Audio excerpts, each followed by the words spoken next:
Hello everyone, a beautiful good morning to all. Welcome back to my channel. I am Pooja और आज की video में हम 15 जुलाई के सभी इंपॉर्टेंट करंट अफेयर्स को डिस्कस करेंगे। आज के करंट अफेयर्स काफ़ी खास है और इम्पॉर्टेंट है। यहाँ से 100% एक क्वेश्चन मिलेगा एग्जाम में। रीज़न ये है क्योंकि आज हम विंबलडन ओपन पर डिस्कशन करने वाले हैं। इसके अलावा हमें बात करना है यूनिफॉर्म सिविल कोड पे। इसके अलावा हम अग्निपथ स्कीम पर भी बात करेंगे और सबसे important most important, NITI Aayog ने sustainable development goal India index release किया है। मतलब इंडिया की क्या प्रोग्रेस है, इंडिया किस तरीके से इंप्रूव कर रहा है, टॉप रैंकिंग स्टेट कौन सी है, बॉटम स्टेट कौन सा है, कौन सी यूनियन टेरिटरी है जो टॉप पर है। यहां से क्वेश्चन 100% आपको मिलेगा किसी न किसी सेट में आने वाले एग्जाम में, क्योंकि नीति आयोग की रिपोर्ट है और ऊपर से सस्टेनेबल डेवलपमेंट गोल को इंडिकेट करती है, जिसके टारगेट हमें 2030 तक पूरे करने हैं। तो आइए एक एक करके बात करेंगे, लेकिन सबसे पहले बात करेंगे आज का इंपॉर्टेंट डे। 15 जुलाई को हम सेलिब्रेट करते हैं वर्ल्ड यूथ स्किल्स डे। 2014 में यूनाइटेड नेशन जनरल असेंबली ने डिसाइड किया था कि हर साल हम 15 जुलाई को world youth skills day celebrate करेंगे। ठीक है, पर्पस क्या है? डिमांड के अकॉर्डिंगली एनवायरनमेंट या हमारे जो कंपनीज है उनकी डिमांड के अकॉर्डिंगली यूथ को रेडी करना और उनको एम्प्लॉयमेंट या रोजगार के अवसर प्रोवाइड करना। तो need to prepare young people for employment, ये इसकी एजेंडा है जिसके कारण इसको लॉन्च किया गया था। अच्छा, थीम क्या है? वर्ल्ड यूथ स्किल्स डे की थीम है youth skills for piece and sustainable development. ये आपको थीम देखने को मिल जाएगी। चलिए अब बात करेंगे नीति आयोग के sustainable development goal India index 23-24 के बारे में। ठीक है, तो नीति आयोग ने इसको पब्लिश किया है। पहली चीज तो ये पता चल गई हमें। इसमें क्या बताया गया है कि डिफरेंट स्टेट और यूनियन टेरिटरी की क्या प्रोग्रेस है सोशल, इकोनॉमी और एनवायरमेंटल पैरामीटर पे। मतलब हमारे अलग अलग राज्य और केंद्र शासित प्रदेश सस्टेनेबल डेवलपमेंट गोल डायरेक्शन में कैसे काम कर रहे हैं और क्या प्रोग्रेस है। इसके अलावा इन्होंने अपनी रिपोर्ट में हर एक इंडिविजुअल इंडेक्स का पुराने स्कोर और नए स्कोर में कंपैरिजन भी किया है कि हमने हर एक सेक्टर में कितना प्रोग्रेस किया है। तो यहाँ पर हमें सारे के सारे इंडेक्स जितने भी आपके सस्टेनेबल डेवलपमेंट गोल है सबके बारे में हमें बात नहीं करनी है कि हर एक में कितना ग्रोथ है, पिछले साल कितना था, इस साल कितना है। तो इतना सारा डेटा याद रखना पॉसिबल नहीं है। हाँ, हम ये जरूर देखेंगे कि कौन सा ऐसा हमारा गोल है जिसमें हम बहुत पीछे चल रहे हैं, जिसमें हमारा स्कोर बिलो 50 है, और ऐसे कौन से हमारे गोल्स है जिसमें हम बहुत अच्छा परफॉर्मेंस कर रहे हैं। ये जरूर हम यहाँ पर डिस्कस करने वाले हैं। तो नीति आयोग ने पब्लिश किया है, याद रखेंगे। नीति आयोग का फुल फॉर्म क्या है? National institute of transforming India होता है। 2015 में इसका फॉर्मेशन किया गया था। थिंक टैंक की तरह काम करता है आपका नीति आयोग, जिसको प्लानिंग कमीशन के स्थान पर सेटअप किया गया है। ठीक है, अब आपको एक छोटा सा यहाँ पे चार्ट दिख रहा है जिसमें कहा है कि इंडिया का स्कोर कितना रहा है, मतलब प्रीवियस ईयर के कंपैरिजन में हमारा स्कोर अभी क्या है। तो sustainable development goal progress score हमारा कितना है? 71 है 2023-24 में। प्रीवियस ईयर के कंपैरिजन में यस ऑब्वियस सी बात है ज्यादा है। आप देखेंगे 66 हमारा स्कोर था 2020-21 में, और अब हमारा स्कोर 23-24 है 71। ठीक, 71 स्कोर हमें देखने को मिलेगा अभी 2023-24 में। ओके, टॉप स्टेट कौन से? तो टॉप पर आपको 2 राज्य देखने को मिलते हैं। केरला, हमेशा पिछले बार भी केरला टॉप पर था और इस बार भी केरला टॉप पर है। केरला के साथ साथ आपको उत्तराखंड देखने को मिलेगा। तो उत्तराखंड और केरला यहाँ पे टॉप परफॉर्मर स्टेट है नीति आयोग के एसडीजी इंडिया इंडेक्स में। और बिहार लास्ट ईयर भी बॉटम पे था और अभी भी आप देखोगे कि बिहार यहाँ पे बॉटम स्टेट देखने को मिल जाएगा। इनके एक एक करके हम स्कोर भी डिस्कस करेंगे। चलो देख लेते हैं। According to the NITI Aayog sustainable development goal India index 23-24, India's overall sustainable development goal score, India का सभी राज्यों का एक एवरेज निकाल लो। सभी जो सस्टेनेबल डेवलपमेंट गोल है जिसमें हमारी प्रोग्रेस हुई है, एक एवरेज निकाल लो तो एक स्कोर निकल के आएगा ना। तो स्कोर हमारा इंक्रीज हुआ है कितना? 71 इन 23-24। क्योंकि अगर हम देखें तो 2020-21 में हमारा स्कोर 66 था। मतलब हमने एक अच्छा काम किया है। हमने पूरी तरीके से कोशिश की है पॉवर्टी को एलिमिनेट करना, गरीबी को खत्म करना। जीरो हंगर डायरेक्शन में हम लगातार काम कर रहे हैं। क्लाइमेट एक्शन और लाइफ ऑन लैंड के लिए भी हम काम कर रहे हैं। अब बात करते हैं टॉप स्टेट। तो जैसा कि मैंने कहा उत्तराखंड और केरला टॉप स्टेट है जिनका स्कोर कितना है? 79 है, जो कि हमारे ओवरऑल स्कोर से ज्यादा है, क्योंकि ओवरऑल स्कोर कितना है? 71 है। तो उत्तराखंड और केरला टॉप पर है जिनके स्कोर 79 है, followed by the Tamil Nadu 78 and Goa 77। तो आपको यहाँ पर टॉप 3 याद रखने हैं, क्योंकि अब वो वाला समय चला गया कि टॉप वाला पूछा जाए, वो सेकंड पूछ लेगा, वो थर्ड पूछ लेगा। तो टॉप पर कौन कौन है? उत्तराखंड और केरला है, सेकंड नंबर पे तमिलनाडु एंड थर्ड नंबर पे गोवा मिल जाएगा। चलिए अब बात करते हैं बॉटम 3 स्टेट के बारे में। सो बॉटम 3 स्टेट में आपको मिलेंगे बिहार, झारखंड एंड नागालैंड। बिहार का स्कोर 57 है, झारखंड 62 नंबर पे 62 इसका स्कोर है और नागालैंड का स्कोर है 63। क्लियर है? तो ये आपके बॉटम 3 हो गए और टॉप 3 हो गए। अब बात करेंगे यूनियन टेरिटरी, तो Chandigarh, Jammu and Kashmir, Pondicherry and Andaman and Nicobar island and Delhi, ये टॉप 5 परफॉर्मर है। अब यूनियन टेरिटरी है ही कितनी है ना, तो सभी आ गए टॉप पर। तो चंडीगढ़, जम्मू कश्मीर, पौंडीचेरी, अंडमान निकोबार और दिल्ली, ये आपके टॉप 5 यूनियन टेरिटरी मिल जाएंगी। अब यहाँ पे हर एक आपका 16 यहाँ पे सस्टेनेबल डेवलपमेंट गोल्स को कवर किया है। नीति आयोग ने अपने इंडेक्स में अपनी रिपोर्ट को पब्लिश करने में 16 सस्टेनेबल डेवलपमेंट गोल को इंक्लूड किया है। आप यहाँ पे हर एक इंडिविजुअल गोल का स्कोर भी देख सकते हो।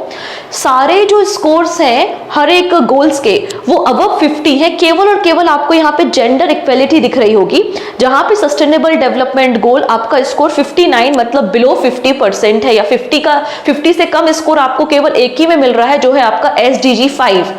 ठीक है, SDG 5 में आपका स्कोर 50% से कम है, जेंडर इक्वलिटी। बाकी आप सब कहीं देखो, सब में स्कोर ज्यादा है, ज्यादा है, ज्यादा। सबसे ज्यादा कहां पर है? Affordable and clean energy. इस डायरेक्शन में देखो हम लगातार सोलर प्लांट लॉन्च कर सकते हैं, करते रहते हैं, विंड एनर्जी को इंस्टॉल करते रहते हैं। तो अफोर्डेबल एंड क्लीन एनर्जी के डायरेक्शन में मतलब जो आपका SDG 7 है, 7, तो ऐसे याद रख लो आप, 7 फेरे लिए जाते हैं अग्नि के सामने, तो आप उस अग्नि से एनर्जी जनरेट कर रहे हो। आप कुछ भी यहाँ पे एसोसिएट कर लो, आपको याद रखना है कि SDG 7 सबसे अच्छा दिख रहा है यहाँ पे, affordable and clean energy 96 score है, एंड बॉटम पे क्या है आपका SDG 5 है, जेंडर इक्वलिटी 49। क्लियर? ये बात यहाँ पे कही गई है कि सभी 16 के 16 स्कोर्स में से 15 स्कोर्स ऐसे हैं, या 15 हमारे गोल्स ऐसे जिसका स्कोर 50% अबव है। केवल और केवल एक ही आपका गोल है जिसका स्कोर 50% से बिलो है। ठीक है, ये बात कही गई है। नेक्स्ट, अभी हमने देखा कि टॉप 3 स्टेट हमारे कौन से हैं, उत्तराखंड है, केरला है, तमिलनाडु एंड देन गोवा है।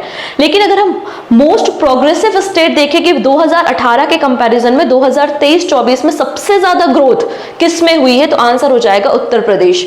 Between 2018 and 23-24 Uttar Pradesh was the fastest moving state. ठीक है, जिसका स्कोर 25 इंक्रीज हुआ है 2018 से 2023-24 में। उत्तर प्रदेश के बाद आपको जम्मू कश्मीर एंड उत्तराखंड देन सिक्किम देखने को मिल जाएंगे। ये फास्ट मूविंग या फास्ट ग्रोइंग स्टेट आपको मिल जाएंगे। ठीक है, डन। अच्छा, ये कौन सा एडिशन था? तो 4th नंबर का एडिशन था जो नीति आयोग ने sustainable development goal India index release किया है। ये 4th नंबर का एडिशन है जिसमें 113 इंडिकेटर और 16 सस्टेनेबल डेवलपमेंट गोल को इंक्लूड किया गया है और नीति आयोग ने इसको तैयार किया है। क्लियर है? अब प्रोग्रेस देखते हैं, तो प्रोग्रेस हमें जहां पर देखने को मिल रही है वो है आपका goal number 1 no poverty, 8 goal number 8, 13 and 15।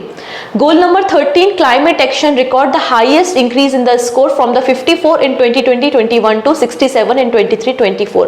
सबसे ज्यादा जो ग्रोथ हुई, जैसे कि उत्तर प्रदेश में सबसे ज्यादा ग्रोथ हुई है ना, वैसे सस्टेनेबल डेवलपमेंट गोल में गोल नंबर 13 क्लाइमेट एक्शन, गोल नंबर 13 क्लाइमेट एक्शन में सबसे ज्यादा प्रोग्रेस देखी गई है प्रीवियस एडिशन के कंपैरिजन में। 2018 में क्लाइमेट एक्शन का स्कोर कितना था, तो आंसर हो जाएगा यहाँ पे आपको 54 था, अब बढ़ के कितना हो गया, 67 हो गया। तो इसलिए यहाँ पे सबसे आगे चल रहा है, followed by the no poverty. इसमें सेकंड नंबर पे सबसे ज्यादा ग्रोथ देखी गई है। ठीक है, तो आपको यहाँ पे टॉप 3 स्टेट, बॉटम 3 स्टेट याद रखने, और हो सके तो टॉप 3 स्टेट के स्कोर विद इंडिया का स्कोर कितना है, 71, वो भी आप थोड़ा सा याद रखेंगे। ठीक है, इसको इंडेक्स को लॉन्च किसने किया था, तो श्री सुमन बेरी जो कि वाइस चेयरमैन है नीति आयोग के, इन्होंने VVR सुब्रमण्यम जो कि CEO है नीति आयोग के, उनकी प्रेजेंस में इस इंडेक्स को रिलीज करने का काम किया था। आई थिंक आपको सारे हाईलाइट समझ में आ गए हैं कि कौन सा स्टेट टॉप पर है, कौन सा स्टेट बॉटम पे है, कौन सा स्टेट फास्टेस्ट ग्रोइंग स्टेट है, कौन सा सस्टेनेबल डेवलपमेंट ऐसा गोल ऐसा है जिसमें स्कोर बिलो 50% है या बिलो 50 है। फास्टेस्ट ग्रोइंग किसमें हुई है, तो आंसर हो जाएगा गोल नंबर 13 में हुई है। ये सारी चीजें आपको याद रखनी, क्वेश्चन कैसा भी फ्रेम किया जा सकता है। चलिए नेक्स्ट है, India to sign and ratify high sea treaty on the marine conservation. अभी हाई सी क्या होते हैं और हाई सी ट्रीटी क्या है, उस पर भी हम डिस्कशन करेंगे। पहले न्यूज को देख लेते हैं।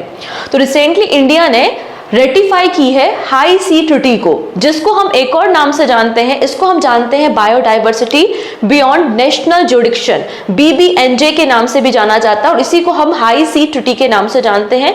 बेसिकली इस ट्रीटी का पर्पस क्या है? ओशियन हेल्थ को मेंटेन करना, ओशियन में जो पोल्यूशन है उसको हमें कम करना है, और ऑब्वियस सी बात है मरीन डाइवर्सिटी, बायोडाइवर्सिटी और रिसोर्सेज को हमें यूज करना है, लेकिन कैसा? सस्टेनेबल। ऐसा नहीं है कि आप बिल्कुल गलत तरीके से रिसोर्सेज, मरीन रिसोर्सेज को, समुद्र को उपयोग करो। तो इसलिए इस ट्रीटी को साइन किया गया है, या इस ट्रीटी को लाया गया था। ठीक है, 91 कंट्रीज जो है, अभी तक 91 कंट्रीज ने ट्रीटी को साइन किया है, और 8 हैव रेटिफाइड इट। 8 कंट्रीज ने इसको रेटिफाई किया, और रिसेंटली इंडिया ने भी रेटिफाई कर दिया है हाई सी ट्रीटी को फॉर द मरीन कंजर्वेशन। ठीक है, अब इसके बारे में और बातें हम करेंगे। According to the 1958 Geneva convention, यहाँ पे हम बात कर रहे हैं कि हाई सी किसे कहा जाता है।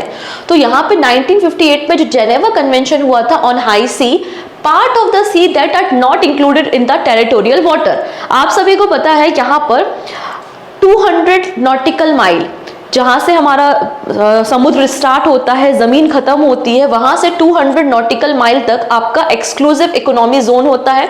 इस एक्सक्लूसिव इकोनॉमिक जोन में उस पर्टिकुलर कंट्री का अधिकार होता है, वहां पे वो रिसर्च कर सकता है, एक्सप्लोरेशन कर सकता है, ये सारी चीजें होती हैं। और टेरिटोरियल सी क्या होता है? जहां पे आपकी फिशिंग एक्टिविटी देखी जाती है। लेकिन 200 नॉटिकल माइल के बाद का जो समुद्र है उस पर किसी का अधिकार नहीं है, वो किसी भी कंट्री के अधिकार क्षेत्र में नहीं आता, जुडिक्शन में नहीं आता। तो ऐसा जो हाई सी एरिया है जो किसी कंट्री के अधिकार में नहीं है, तो सभी कंट्री पहुंच जाएंगी ना वहां, तो फिर रिसोर्सेस को निकालने के लिए, मरीन रिसोर्सेस को यूज करने के लिए, तो ऐसा नहीं होना चाहिए। हमें मरीन की जो लाइफ है, बायोडाइवर्सिटी, रिसोर्सेस, उनको हमें प्रोटेक्ट करना है। इसके अलावा पॉल्यूशन को कम करना है, क्योंकि हमारे जो समुद्र होते हैं वो बहुत बड़ा सोर्स होने के साथ साथ हमारे क्लाइमेट को भी एडवर्स इफेक्ट डाल सकते हैं अगर इनको प्रॉपरली हमने हैंडल नहीं किया। तो ये आपका हाई सी कहलाता है। ठीक है, तो यहाँ पे 1958 का जो जेनेवा कन्वेंशन हुआ था उसमें हाई सी को डिफाइन किया गया था कि part of the sea that are not included in the territorial water और the internal water of the country are known as the high sea. मतलब जो आपका एक्सक्लूसिव इकोनॉमिक जोन के बाहर का 200 नॉटिकल माइल के बाहर का जो समुद्र है उसको हम हाई सी के नाम से जानते हैं। क्लियर हो गया? ये आपका हाई सी कहलाता है। डन। चलिए, no country responsible for the management and the protection of the resources on the high sea. तो हाई सी के जो भी रिसोर्सेज हैं उनको प्रोटेक्शन या उनको मैनेज करने का अधिकार किसी भी कंट्री के पास नहीं है। अगर हम हाई सी का कवरेज देखेंगे तो high sea cover over 64% of the world ocean and 50% of the earth surface. तो हाई सी कहाँ पे? 50% हमारे जमीन, मतलब पूरे अर्थ का 50% एरिया हाई सी है, और 64% of the world ocean high sea की कैटेगरी में आता है।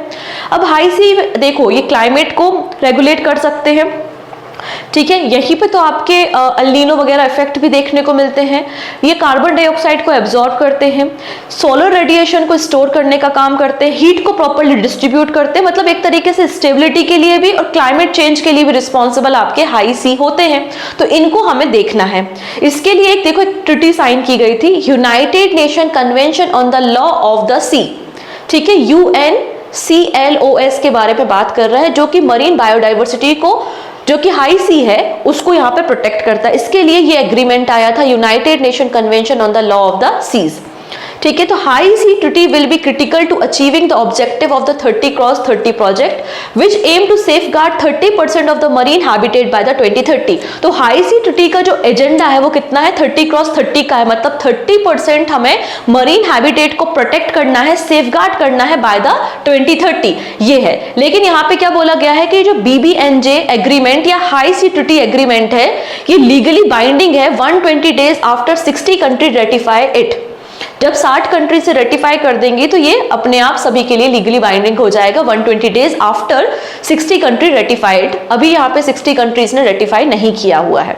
United Nation convention on the law of the seas के बारे में बात करते हैं तो इसको 1982 में अडॉप्ट किया गया था और 1994 से इफेक्ट में आया हुआ है, जो कि environment protection, marine boundaries, marine resources right और डिस्प्यूट को सॉल्व करने का काम करता है।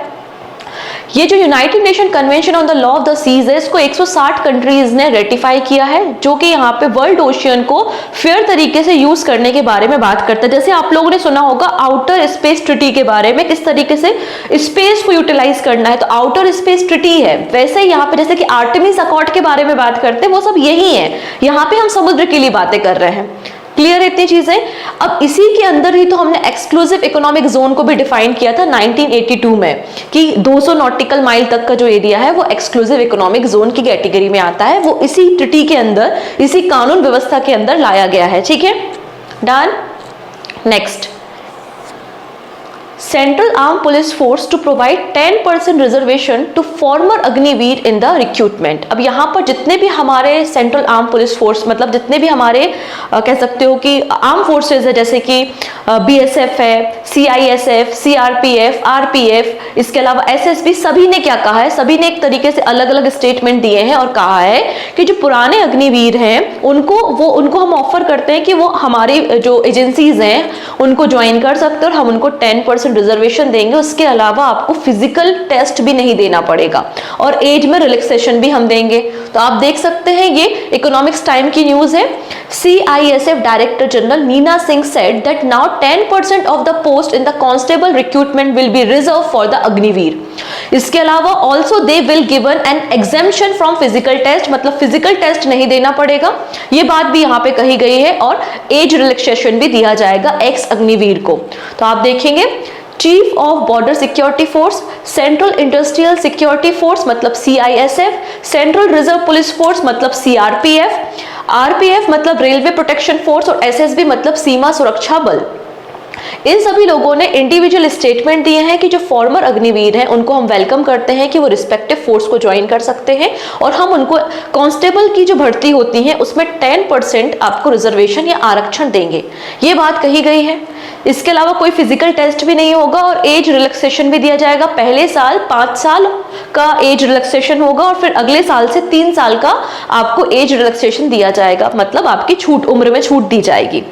अगर हम इन सभी फोर्सेस के डायरेक्टर जनरल के बारे में बात करें तो CISF का तो देख लिया, नीना सिंह है। इसके अलावा BSF Nitin Agarwal, RPF Manoj Yadav, SSB Daljit Singh, और CRPF के डायरेक्टर जनरल अनीश दयाल सिंह है। ये इंपॉर्टेंट है, इनके नाम याद रखने, इन 5 के नाम याद रखने हैं। ठीक है, इतनी चीजें। अग्निपथ स्कीम को 2022 में अनाउंस किया गया था, जिसमें कोई भी कैंडिडेट जिसकी एज 17.5 ईयर से लेकर 21 ईयर्स के बीच में है वो अग्निपथ स्कीम में एनरोल कर सकता है, मतलब एलिजिबल है। ठीक है, इसमें अग्निपथ स्कीम के अंदर जो सोल्जर्स होते हैं उनको अग्निवीर कहा जाता है और इनको रिक्रूट किया जाता है हमारी इंडियन आर्मी में, इंडियन एयरफोर्स और नेवी में for the period of 4 years. और 4 ईयर्स के बाद एज पर द डिपार्टमेंट की रिक्वायरमेंट क्या है, और मेरिट के बेसिस पे 25% अग्निवीर को परमानेंट कर दिया जाता है, कि मतलब आने वाले 15 सालों तक आप सर्विसेज देंगे, और रिमेनिंग जो 75% अग्निवीर हैं उनको यहाँ पे टाटा बाय बाय बोल दिया जाता है। ये आपकी स्कीम यहाँ पर है, अग्निपथ स्कीम। चलिए नेक्स्ट नाम आता है हरियाणा का। हरियाणा कैबिनेट अप्रूव्स IT सक्षम युवा स्कीम। IT सक्षम युवा स्कीम किसने लॉन्च की है? हरियाणा कैबिनेट ने अप्रूव किया है, to provide 5000 jobs in the first phase. Actually जब अगर हम बात करें 2024-25 का जो बजट आया था हरियाणा गवर्नमेंट का, तो हरियाणा गवर्नमेंट ने अपने बजट में मिशन 60,000 की बात की थी। मिशन 60,000 का ये मतलब है कि हम यहाँ पे जो पुअर फैमिलीज के यंग इंडिविजुअल्स हैं, पुअर फैमिली के जो युवा हैं, 60,000 लोगों को हम यहाँ पे एम्प्लॉयमेंट या रोजगार प्रोवाइड करेंगे। ये है मिशन 60,000, जो कि हरियाणा गवर्नमेंट का मिशन है, और इन्होंने 2024-25 के बजट में इस बात को रिप्रेजेंट किया था। क्लियर है। अब इसी के फर्स्ट फेज में 5,000 लोगों को जॉब देने की बात की है अंडर द IT सक्षम युवा स्कीम। तो हरियाणा कैबिनेट ने रिसेंटली IT सक्षम युवा स्कीम 2024 को अप्रूव कर दिया है, जिसके अंदर 5,000 यूथ को जॉब दी जाएगी। ठीक है, कोई भी इंडिविजुअल जो ग्रेजुएट है या पोस्ट ग्रेजुएट है, IT बैकग्राउंड से है, वो यहाँ पर एलिजिबल है और अप्लाई कर सकता है। ठीक है, इसमें जो भी पार्टिसिपेंट होंगे उनको 20,000 रुपीज पर मंथ, 6 मंथ तक आपको, अगर आपको नौकरी मिल गई है तो 6 महीने तक आपको 20,000 रुपीज आपकी पर मंथ सैलरी रहेगी, और 6 मंथ के बाद 25,000 रुपीज सैलरी होगी। अगर कोई ऐसा यंग है जो कि IT प्रोफेशनल है या IT फील्ड से है और उसको जॉब नहीं मिलती है अंडर दिस स्कीम, तो 10,000 रुपीज पर मंथ यहाँ पे अनएम्प्लॉयमेंट अलाउंस भी प्रोवाइड किया जाएगा, ये बात यहाँ पर मेंशन की गई है। ठीक है, the aspirant will have to undertake the Haryana IT program. ये जो एक शॉर्ट टर्म ट्रेनिंग प्रोग्राम जो हरियाणा गवर्नमेंट ने डिजाइन किया है, लगभग 3 महीने का प्रोग्राम है, इसको आपको लेना पड़ेगा। और उसके बाद आपको फिर डिफरेंट जो डिपार्टमेंट है हरियाणा गवर्नमेंट के, जैसे कि आपके कॉर्पोरेशन डिपार्टमेंट, अलग अलग डिस्ट्रिक्ट्स है, रजिस्टर्ड सोसाइटीज हैं, प्राइवेट और पब्लिक एंटिटीज हैं, उनमें डिप्लॉय किया जाएगा इन IT यूथ को। ठीक है, हरियाणा की बात करते तो कैपिटल चंडीगढ़ है। पहले जो चीफ मिनिस्टर थे वो मनोहर लाल खट्टर थे, और लेकिन अभी जो चीफ मिनिस्टर है वो नायाब सिंह सैनी है। गवर्नर कौन है? बंडारू दत्तात्रेय आपको गवर्नर देखने को मिल जाएंगे हरियाणा के। चलिए अब बात करते हैं उत्तराखंड से। तो फाइनली उत्तराखंड गवर्नमेंट ने UCC यूनिफॉर्म सिविल कोड की रिपोर्ट को रिलीज कर दिया गया है और अवेलेबल करा दिया गया है जनरल पब्लिक के लिए। ठीक है, ये जो फुल रिपोर्ट है वो लगभग 1700 पेजेस की और 4 वॉल्यूम में अवेलेबल है। चीफ मिनिस्टर पुष्कर सिंह धामी आपको यहाँ पे पिक्चर में देख रहे हैं, और इन्होंने 5 मेंबर की कमेटी बनाई गई थी 2022 में, मई 2022 में एक कमेटी बनाई गई थी जिसको हेड कर रही थी रंजना देसाई, और इस कमेटी ने ही इस UCC के ड्राफ्ट को रेडी किया है और इसको पब्लिक डोमेन में ला दिया गया है by the Uttarakhand government. UCC कहां पर मेंशन है? तो UCC आपके DPSP directive principle of state policy, जो राज्यों की नीति निर्देशक तत्व है, तो DPSP में आपको आर्टिकल नंबर 44 में 44वें नंबर अनुच्छेद में आपको UCC यूनिफॉर्म सिविल कोड देखने को मिल जाएगा। ठीक है, डन इतनी चीजें। अब और क्या बोला गया है? UCC का एम क्या है? इसका ये मतलब है कि आप किसी भी धर्म के हो तो सभी के लिए एक समान कानून हो, चाहे वो मैरिज के लॉ हो, डाइवोर्स के लॉ, एडॉप्शन या उत्तराधिकार के नियम, सभी के लिए, सभी धर्मों के लिए समान हो, इसलिए UCC को लाया जा रहा है आर्टिकल 44 के अंदर। लेकिन यहाँ पे कुछ बातें कही गई हैं कि शेड्यूल्ड ट्राइब एग्जेम्प्ट है इस बिल से, मतलब क्योंकि जो हमारी ट्राइबल कम्युनिटी है उनके अपने नियम कानून होते हैं, उनके कल्चर अलग होते हैं, तो उसको बाहर रखा गया है। और उत्तराखंड की टोटल पॉपुलेशन का 3% आपको ट्राइबल पॉपुलेशन देखने को मिलेगी। ठीक है, चलिए अब बात करते हैं हम झारखंड से। सो India's first university for physically challenge student in Ranchi, Jharkhand. Jharkhand government ने प्लान किया है, अभी प्रपोज किया है, सेटअप नहीं हो रही है। ठीक है, तो Jharkhand government is working on a plan to open eastern India's first university for physically challenge student in Ranchi, Jharkhand. ठीक है, यहाँ पे चंपाई सोरेन है, बेसिकली इन्होंने अनाउंस किया है, जो कि एक्स CM है झारखंड के, क्योंकि वापस से हेमंत सोरेन की गवर्नमेंट आ चुकी है, मतलब वापस से हेमंत सोरेन चीफ मिनिस्टर बन गए हैं। कुछ समय के लिए चंपाई सोरेन आपको झारखंड के मुख्यमंत्री के रूप में काम करते हुए दिखाई देंगे, जब तक हेमंत सोरेन ED की हिरासत में थे। ठीक है, तो यहाँ पे इन्होंने प्रपोज किया है कि इंडिया की पहली ईस्टर्न इंडिया की पहली university for physically challenge student Ranchi में ओपन की जाएगी। और यहाँ पे जो फिजिकली चैलेंज स्टूडेंट है उनके accordingly different kind of courses को भी डिजाइन किया जाएगा, डिपेंड करता है स्टूडेंट की नीड्स क्या है। इसके अलावा गवर्नमेंट के डिपार्टमेंट ने, मतलब झारखंड गवर्नमेंट डिपार्टमेंट ने एक नई स्कीम को भी प्रपोज किया है जिसका नाम है नवोत्थान स्कॉलरशिप स्कीम। ये जो नवोत्थान स्कॉलरशिप स्कीम है, इसके अंदर जितने भी होशियार इंटेलिजेंट टाइप के बच्चे होते हैं जो ऑर्फन है या फिर फिजिकली चैलेंज है, ठीक है, उन बच्चों की सारी जो कोर्स फी है up to maximum 10 lakh rupees per year वो रिफंड कर दी जाएगी, रियम्बर्स कर दी जाएगी या वापस कर दी जाएगी, ये बात यहाँ पे कही गई है। और क्या कहा गया है, इसके अलावा 48,000 पर ईयर फाइनेंशियल सपोर्ट भी प्रोवाइड किया जाएगा आपके लॉजिंग और फूड अरेंजमेंट, मतलब हॉस्टल के लिए, खाने के लिए 48,000 रुपए पर ईयर यहाँ पे दिया जाएगा ऑर्फन और फिजिकली चैलेंज को। ठीक है, ये बात भी कही गई है। चीफ मिनिस्टर कौन है? हेमंत सोरेन है। झारखंड के गवर्नर CP राधाकृष्णन है। रांची इसकी कैपिटल है। 15 नवंबर 2000 में इसका फॉर्मेशन किया गया था। ठीक है, 15 नवंबर को बिरसा मुंडा जी की भी जयंती आपको देखने को मिल जाएगी। बिहार राज्य से अलग होकर झारखंड राज्य का फॉर्मेशन हुआ था। अब बात कर लेते हैं मैंगो फेस्टिवल। तो 12 से लेकर 14 जुलाई तक उत्तर प्रदेश में मैंगो फेस्टिवल बनाया गया और मैंगो फेस्टिवल को इनॉग्रेट किया था यूपी के CM योगी आदित्यनाथ ने। ठीक है, डन। अब जो इंपॉर्टेंट बातें इन्होंने बोली हमें वो देखनी है। इन्होंने पहली चीज तो ये कहा कि हम 40 टन मैंगोज को एक्सपोर्ट करेंगे दिस ईयर। कहां पर? जापान में और मलेशिया में। तो जापान में और मलेशिया में 40 टन मैंगोज को एक्सपोर्ट किया जाएगा उत्तर प्रदेश के मैंगो को इस साल। और यहाँ पे for the first time in its 160 year existence, 160 सालों में पहली बार ऐसा हो रहा है कि लखनऊ के जो फेमस दशहरी आम है, दशहरी आम को यूएसए एक्सपोर्ट किया जाएगा।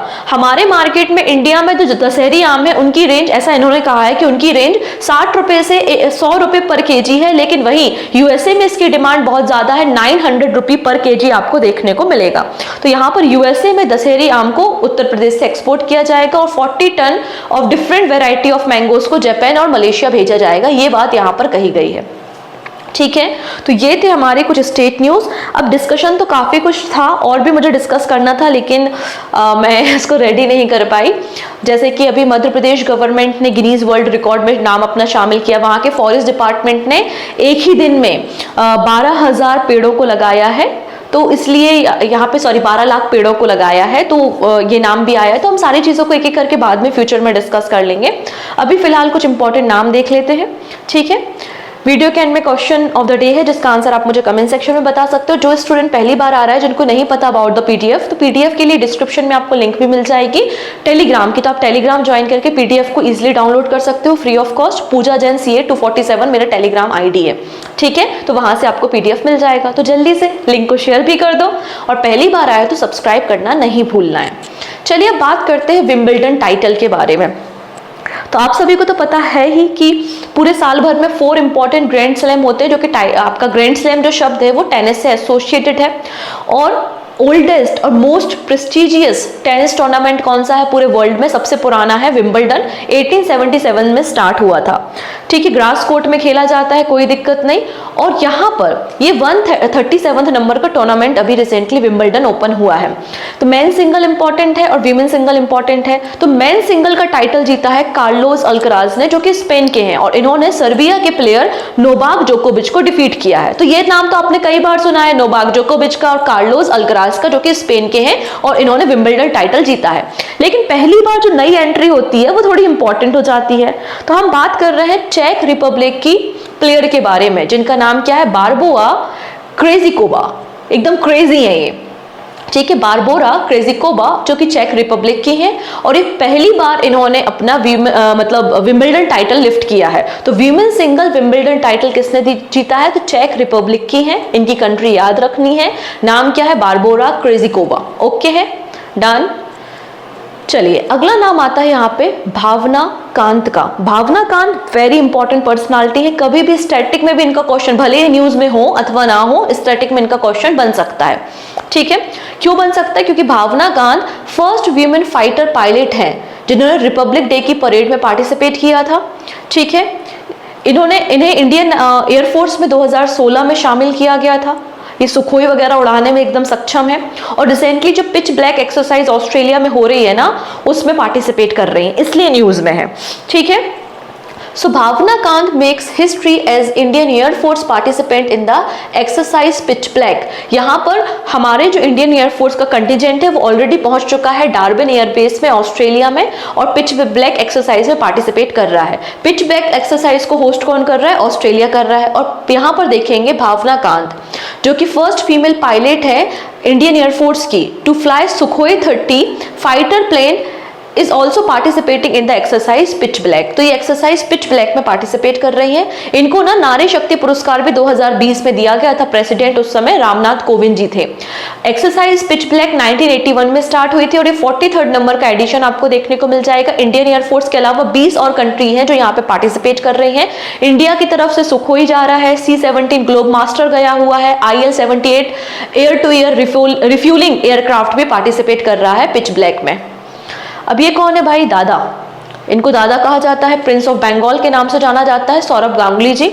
ठीक है, रिसेंटली इन्होंने क्या किया है? एक रेसिंग टीम को परचेस कर लिया है, खरीद लिया है। तो former Indian cricket captain and the former BCCI president Sourav Ganguly, इन्होंने recently Kolkata royal tigers racing team को एक्वायर कर लिया है, खरीद लिया है। और अपकमिंग जो सीजन होगा इंडियन रेसिंग लीग का, उसमें इनकी टीम पार्टिसिपेट करेगी। टोटल 8 टीम पार्टिसिपेट करती हैं। ठीक है, तो Kolkata royal tigers racing team के ओनर अब कौन हो चुके हैं? तो सौरभ गांगुली हो चुके हैं। अगला नाम आता है यहाँ पे Indian victimology expert K Chockalingam selected for the Hans von Hentig award by the world society of victimology. तो वर्ल्ड सोसाइटी ऑफ विक्टिमोलॉजी ने इनकी कंट्रीब्यूशन के लिए in the field of victimology award देने की बात की है। कौन सा अवार्ड दिया जा रहा है? हैंस वॉन हैंटिंग अवार्ड दिया जा रहा है, जो कि एक जर्मन क्रिमिनोलॉजिस्ट के नाम पे इस अवार्ड की शुरुआत की गई है। आज की लास्ट न्यूज हम डिस्कस करेंगे आंध्र प्रदेश से।